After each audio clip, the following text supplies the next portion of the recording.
Sebelum masuki materi, saya akan memperkenalkan anggota kelompok kami terlebih dahulu. Di sini saya sendiri, Muhammad Fajar dengan NPM 139. Yang kedua ada Ahmad Wahyudi dengan NPM 142.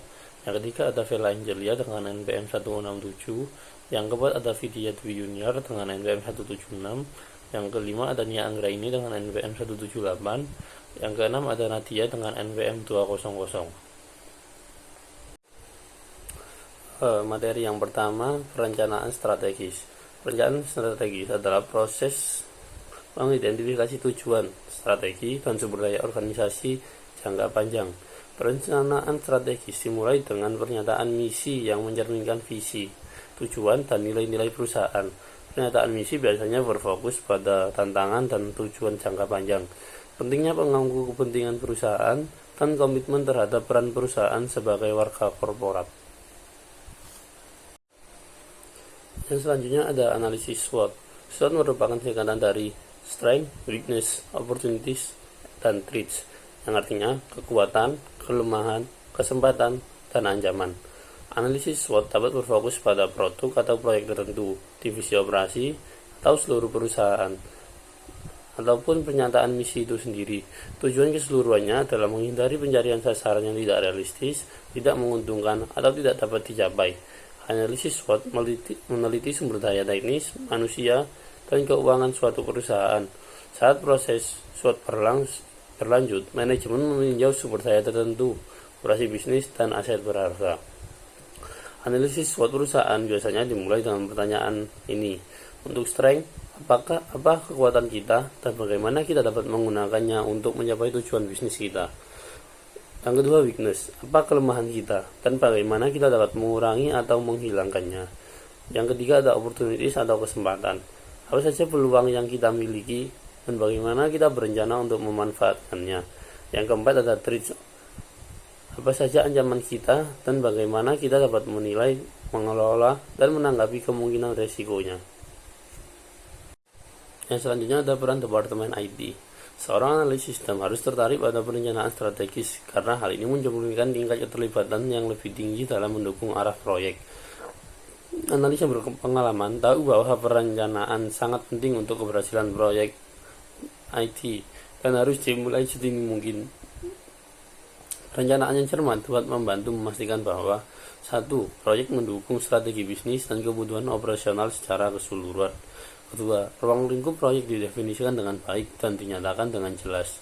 Yang ketiga, sasaran proyek realistis dapat dicapai dan dikaitkan dengan pernyataan, asumsi, kendala, faktor, dan masukan spesifik lainnya. Beberapa perusahaan masih melihat peran Departemen IT sebagai gatekeeper yang bertanggung jawab untuk menyaring dan mengevaluasi permintaan sistem. Selanjutnya ada alat perencanaan strategis. Beberapa analis menggunakan metode berbasis teks tradisional menggunakan tabel Microsoft Word untuk memberikan struktur dan kejelasan. Yang lain lebih suka spreadsheet seperti Microsoft Excel karena mudah untuk menampilkan prioritas dan kepentingan relatif dari asumsi perencanaan. Pendekatan yang lebih canggih adalah dengan menggunakan alat CHES untuk mendefinisikan dan mendokumentasikan lingkungan secara keseluruhan. Alat-alat tersebut dapat mengintegrasikan berbagai pernyataan, entitas, elemen data, dan model grafis ke dalam struktur keseluruhan. Peran penting analis sistem adalah mengetahui kapan masing-masing alat dan teknik ini dapat digunakan dengan baik dalam konteks proyek tertentu. Permintaan sistem. Permintaan sistem adalah titik awal untuk sebagian besar proyek sistem informasi yang merupakan cara formal untuk meminta dukungan TI. Permintaan sistem dapat mengusulkan penyempurnaan untuk sistem yang sudah ada, perbaikan masalah, penggantian sistem lama, atau pengembangan sistem informasi baru yang dibutuhkan untuk mendukung kebutuhan bisnis perusahaan saat ini dan di masa mendatang.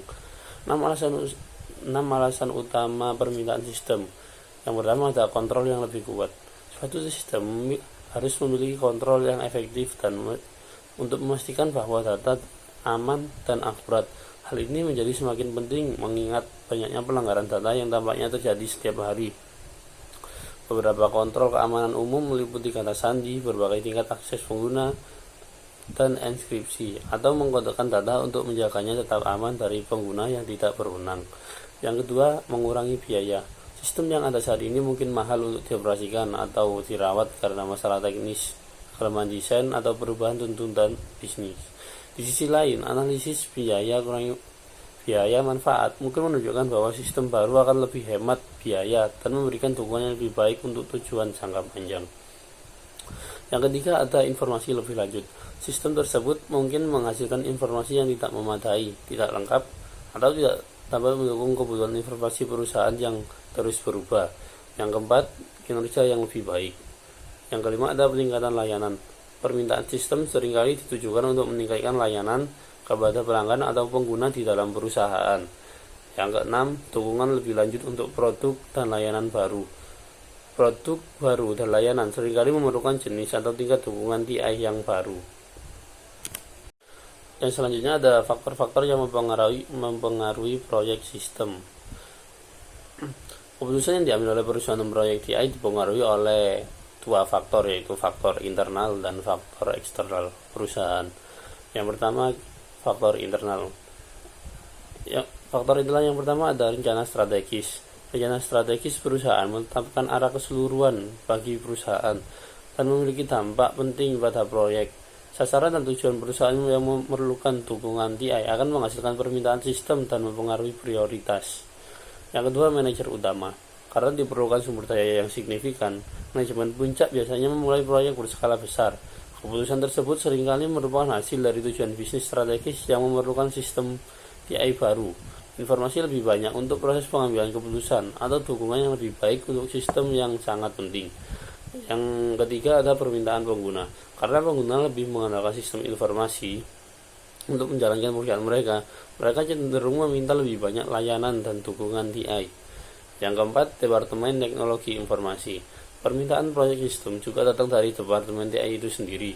Anggota staf TI sering membuat rekomendasi berdasarkan pengetahuan mereka tentang operasi bisnis dan tren teknologi. Yang kelima, sistem dan data yang ada. Kesalahan atau masalah dalam sistem yang ada dapat memicu permintaan untuk proyek sistem. Saat menangani sistem lama, analisis terkadang menghabiskan terlalu banyak waktu untuk bereaksi terhadap masalah sehari-hari tanpa melihat penyebab yang mendasarinya. Yang keenam, ada keuangan perusahaan. Status keuangan perusahaan dapat mempengaruhi proyek sistem. Jika perusahaan sedang mengalami masa sulit, proyek dapat ditunda hingga ada lebih banyak uang tunai yang tersedia untuk membiayai upaya tersebut. Selanjutnya akan dijelaskan oleh rekan saya. Dalam faktor affecting system project, selanjutnya itu ada faktor eksternal, dan faktor eksternal ini meliputi teknologi, pemasok, pelanggan, pesaing, ekonomi, dan juga pemerintah. Nah, dalam hal teknologi, perubahan teknologi ini merupakan kekuatan utama yang mempengaruhi bisnis dan masyarakat secara umum. Misalnya, pesatnya pertumbuhan telekomunikasi ditambah dengan peningkatan daya komputasi dan miniaturisasi komponen elektronik yang berkelanjutan, yang telah menciptakan industri dan teknologi baru yang termasuk perkembangan ponsel pintar dan juga ekosistem aplikasi. Lalu pada bagian pemasok, ini ada dengan berkembangnya Electronic Data Interchange atau EDI, dengan hubungan dengan pemasok menjadi sangat penting, dan EDI ini juga memungkinkan sistem inventaris just in time atau JIT yang mengandalkan pertukaran data komputer ke komputer untuk meminimalkan inventaris yang tidak perlu. Dan tujuan dari sistem JIT ini menyediakan produk yang tepat di tempat yang tepat dan juga waktu yang tepat. Lalu pada eksternal faktor dengan pelanggan menjadi sangat penting bagi bisnis dalam hal apapun. Dan sistem informasi yang berinteraksi dengan pelanggan ini biasanya mendapat prioritas utama dengan banyaknya perusahaan yang menerapkan sistem Customer Relationship Management atau CRM yang mengintegrasikan semua peristiwa dan transaksi yang berhubungan dengan pelanggan, termasuk pada aktivitas pemasaran, penjualan, dan juga layanan pelanggan.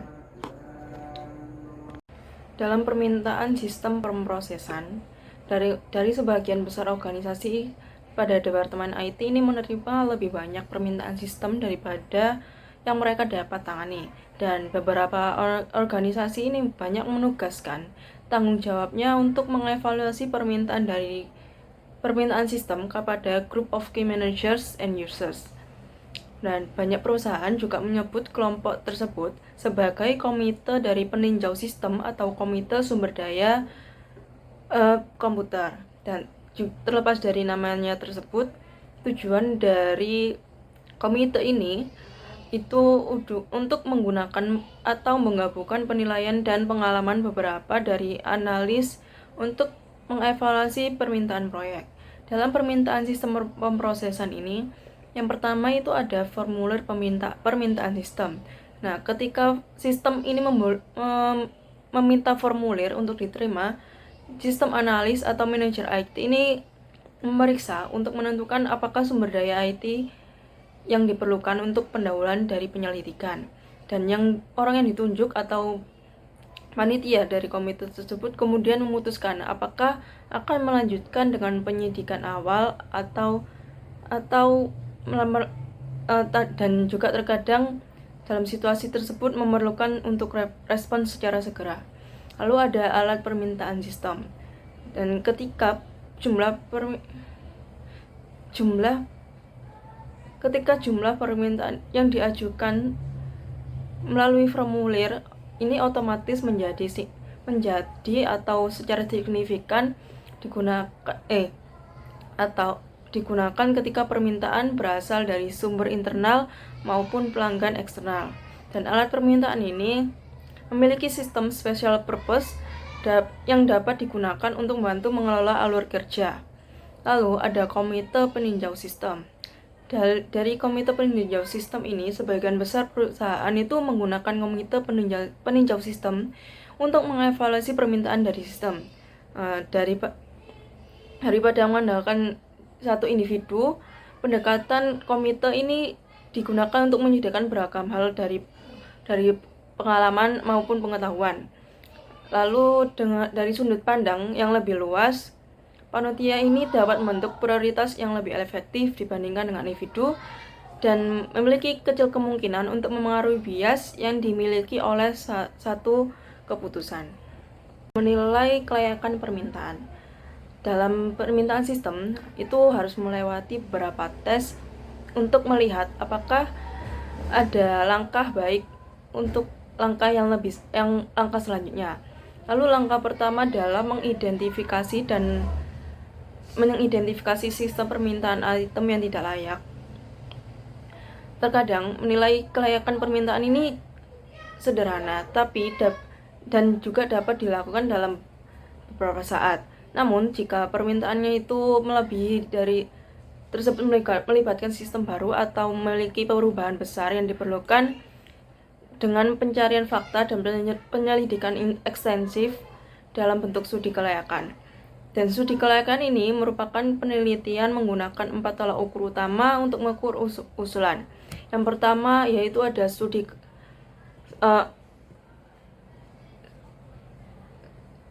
ada kelayakan operasional. Dalam kelayakan operasional ini memiliki berarti bahwa sistem yang diusulkan dan yang akan digunakan secara efektif telah dikembangkan. Lalu jika pengguna mengalami kesulitan dengan sistem yang baru, maka sistem itu tidak akan menghasilkan manfaat yang diharapkan. Dan budaya dari organisasi juga mempengaruhi kelayakan dari operasional ini. Misalnya, sistem yang bekerja baik di tempat kerja yang terstruktur mungkin akan cocok di budaya perusahaan tersebut. Dan kelayakan operasional ini sulit diukur, tetapi harus dipelajari dengan sangat hati-hati. Lalu ada kelayakan ekonomi. Kelayakan ekonomi ini berarti bahwa manfaat yang diproyeksikan dari sistem yang diusulkan melebihi dari perkiraan biaya yang biasanya dianggap sebagai total kepemilikan atau TCO. Dan yang mencakup biaya dari kelayakan ekonomi ini merupakan biaya dukungan dan pemeliharaan berkelanjutan serta biaya akuisisi. Lalu ada untuk menentukan dari TCO, analis itu harus memperkirakan biaya dari setiap bidang.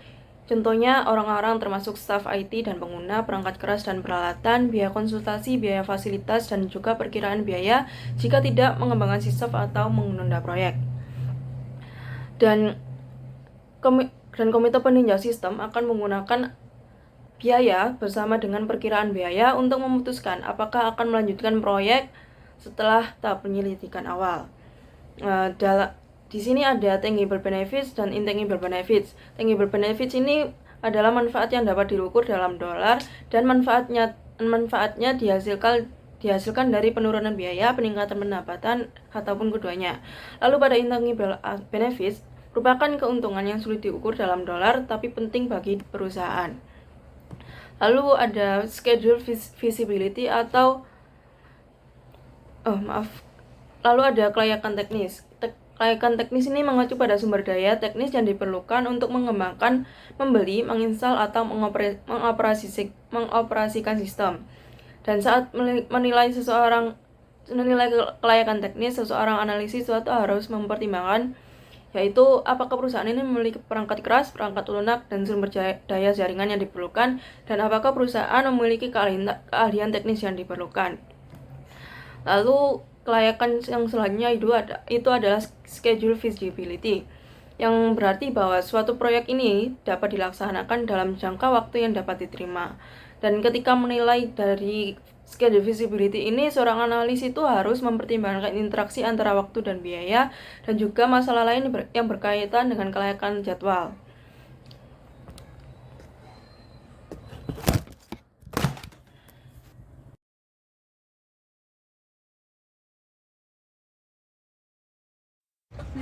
Baik, di sini saya Nadia akan melanjutkan menjelaskan tentang menetapkan prioritas. Di bagian pertama tentang menetapkan prioritas ada namanya prioritas dinamis.